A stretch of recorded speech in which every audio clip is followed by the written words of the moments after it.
You, Shinobi, are bad after all. We shouldn't have trusted you. Jura-senpai, we managed to capture Boruto. He was trying to save the shinobi who deceived us by pretending to be good. Even if I lose, someone will still defeat you. Otsutsuki Boruto. I should have killed you right away. Kawaki will be enough for our next evolution. In the Boruto manga, it has already been mentioned several times that the main character will die at the hands of Jura, and many specific conditions must be met to prevent this from happening. Enjoy watching.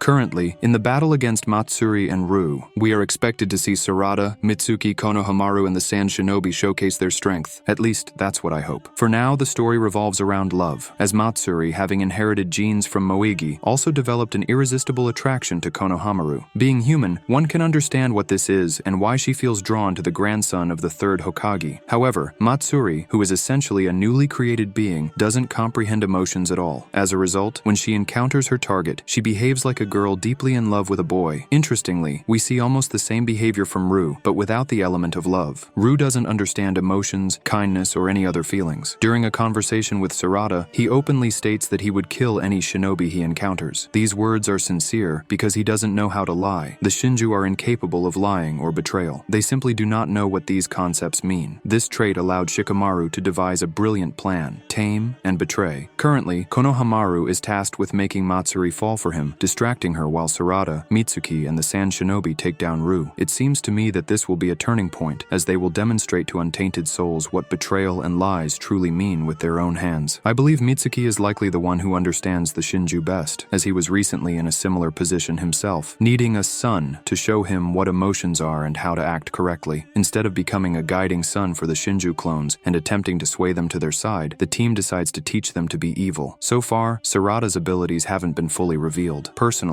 I think she and the rest of the team are incapable of defeating Ru, who can use the sand technique, possibly an enhanced version since his techniques involve matter utilized by Shibai. We don't even know a fraction of the power the Shinju can wield, including the capabilities of their Rinnegan or the unique techniques they've gained through evolution. All we know is that, thanks to the genes of the shinobi from whom the Thorned Soul was created, the Shinju can use their abilities. For now, that's all the information available. Perhaps the most intriguing detail we've seen is how to free those imprisoned in the tree. The Thorned Soul must be placed into the tree where the person is trapped. However, the authors haven't yet answered the critical question. Will the Thorned Soul enhance the shinobi sealed in the tree, or does it merely serve as a key to unlock the seal? We've seen how the Thorned Soul is created, how a Shinju clone emerges from it, and how it can be used to free someone sealed in the tree. Now we need to see what absorption entails. Every evolved Shinju has a goal, and Ru's current objective is to absorb Gaara. There's a strong chance we'll finally witness what this process means and how absorption works, using Gaara as an example. Do you remember the arc where the Akatsuki kidnapped the Kazekage and Naruto rescued him? Similar events may occur now, but the central character could be either Boruto or Sarada. However, I think this time Gaara won't be saved, and Sarada won't manage to defeat Ru. As for Matsuri, her situation is complicated. Judging by her behavior, she likely won't be able to fight Konohamaru, and she may lose, although this outcome is also unlikely. We've seen a glimpse of Matsuri's strength. She can communicate with trees. This ability could be due to her being a clone of the Ten Tails, or because the information about Moegi's ability to use the wood element is accurate. We've already seen that those with this ability can use trees to gather information. Konohamaru's partner could be a descendant of Hashirama or the result of an experiment, similar to Yamato in Naruto. In any case, Matsuri's sensory abilities are linked to the tree roots spread across the planet, revealing interesting details about her powers. The fact that she single-handedly dealt with Gaara portrays her as a very strong character. I don't think Konohamaru can defeat her, not just because he's weak, but also because he disagrees with Shikamaru's plan. He thinks like Naruto and doesn't want to be ruthless to his enemies, especially those who harbor feelings for him. All these factors suggest the mission will fail. Even Kashin Koji mentions this when Boruto asks him about the chances of successfully eliminating the Shinju. Koji replies that the odds are slim. Regardless of the outcome, Boruto mustn't appear on the battlefield. No matter what happens, they cannot risk losing the main character. Koji's words make me wonder if he's planning to sacrifice someone to ensure the mission's success. If something unforeseen occurs, Boruto will likely want to intervene. This is almost guaranteed because, in the latest chapter, we saw that one character discovered a metal object Boruto uses for teleportation. This implies the protagonist plans to return, and it was left there not only to bring the frog that Ru and Matsuri found, but also to be able to intervene. That's why I initially created an animation where Boruto intervenes, but Jura immediately appears. And now the most important question arises, will Boruto die? At the beginning of both the anime and the manga, we saw Boruto using karma with ease. However, at this point in the story, he claims that he's unable to do so, because Momoshiki takes control over him whenever he tries. This creates several possible scenarios of what could happen when Boruto arrives to save his friends. What Kashin Koji foresaw is this: Boruto will die at the hands of Jura, but there is a far worse future that we have been warned about repeatedly. One of these grim possibilities involves Boruto's death, which we know leads to the vessel's destruction. When a vessel is destroyed, an Otsutsuki's reincarnation is triggered. This implies that Momoshiki could return at that moment, ushering in the worst possible outcome. Boruto would be gone, Jura would remain a significant problem, and Momoshiki would add another layer of chaos. There is also another possibility where Boruto does die, but is brought back with the help of his own karma. Since we know that Boruto is 100% an Otsutsuki, he can theoretically resurrect through karma. However, there might be an alternate method as well. Amado, who created karma for his daughter and even engineered a perfect vessel for her in the form of Delta, who is a clone of his daughter Akiba. Now, with Kawaki approaching the scientist to reclaim all his power, we might finally witness Akiba's resurrection in Delta's body. This same process could potentially be applied to Boruto. He could be killed in the land of sand, after which a clone could be created from his genes, enabling his resurrection through karma. This might explain why Kawaki was shown wearing different clothing and looking older. It's possible that some time had passed before Boruto was revived. During that time, he might have failed to protect anyone. These are just potential scenarios based on the statement that Boruto will inevitably die at Jura's hands. According to Koji, this outcome is guaranteed if Boruto appears during the mission in the Land of Sand. This leads me to believe that the protagonist might face death once again. However, this is merely my speculation, as the authors have repeatedly surprised us with unexpected plot twists. Even if Boruto appears during Sarada's mission, something might occur to save his life. It could even involve Matsuri herself helping him at Konohamaru's request. Jura had instructed all the Shinju to follow their instincts, and Matsuri's instinct tells her not to devour Konohamaru, but to stay by his side. Thus, it wouldn't be surprising to see events unfold this way in the upcoming chapters. Moreover, I've noticed that the Boruto manga has been heavily emphasizing romantic subplots involving Boruto, Sarada, and Sumire. Additionally, there's a strong possibility that even Ada might develop feelings for the protagonist. Currently, there's a subtle conflict brewing between Sarada and Sumire, which stems from the fact that the Uchiha allowed herself to hug Boruto when he returned to the village. I can only imagine the emotional turmoil if, during Sarada's rescue, Boruto ends up dying. In the first season of the anime, we were shown that the class elder is somehow connected to the Otsutsuki. Whether this is due to an experiment or some other reason remains unclear, but she, like Sarada, was unaffected by the omnipotence technique. There must be a specific reason behind this that we have yet to uncover. Therefore, if Boruto dies, these two could become bitter enemies, as the elder might hold Sarada responsible for his death. The love triangle was introduced for a reason after all. Personally, I hope that their immunity to omnipotence isn't simply explained by their feelings for an Otsutsuki. There should be a more significant justification. If it were merely because they love Boruto, it would feel like a weak explanation, especially since Himawari also loves her brother, yet she was affected by the technique. Or perhaps this is about a different kind of love altogether. I am generally interested in what you think about the love triangle, or perhaps it's more of a love square if Ida is included as well. Who do you think Boruto should end up with? Share your thoughts in the comments. Now let me take a moment to vent a little because I feel like the newer chapters lack sufficient information. For several chapters now, we've been told the same things repeatedly, and the story is unfolding very slowly. With the manga releasing only once a month, at this pace, it might take 20 years or more to reach the story's conclusion. I'm also curious about when the anime will finally be announced. Am I the only one eagerly waiting for it? Don't you think this hiatus has dragged on for far too long? And what about the 4 Naruto episodes that were promised for the anniversary? I really hope we'll finally receive everything that was promised next year, including the anime announcement and faster-paced manga developments. Let's discuss everything happening right now in the comments. I'm looking forward to reading your thoughts. I'd also appreciate your likes and subscriptions to the channel. Wishing you all the best and Happy New Year.